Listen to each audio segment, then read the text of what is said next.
La moitié de la population est pénalisée pour des faits qu'elle ne contrôle absolument pas. La nature impose aux femmes d'avoir leurs règles chaque mois. Nous avons le devoir de les aider, de les accompagner.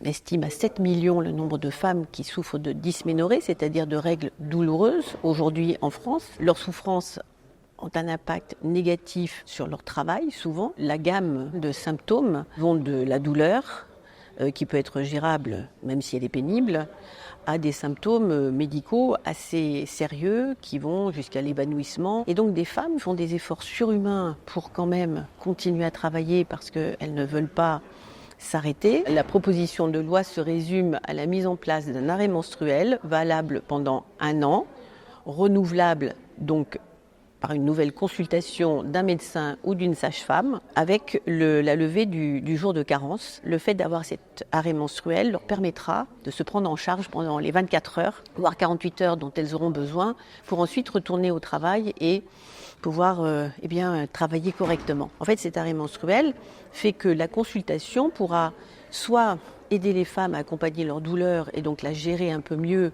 et donc ne pas avoir ce handicap ou cet obstacle au travail. Et puis pour d'autres, peut-être diagnostiquer pour la première fois une maladie un peu plus sérieuse, l'endométriose par exemple, qui est souvent décelée très tardivement. La proposition de loi, malheureusement, n'a pas été adoptée pour des motifs, je crois, de conservatisme, tout simplement. Il y avait eu le sentiment premier de dire que certaines vont forcément en abuser, et tous les mois prendre 2 jours de vacances pour aller se balader. Franchement, quand on entend les femmes qui souffrent de dysménorrhée, c'est absolument pas des vacances. Pour moi, c'est une grande déception que certains de mes collègues se sont dit que il fallait qu'ils trouvent toutes les raisons du monde pour justifier leur opposition. Pour moi, les dysménorrhées, c'est une question de santé publique.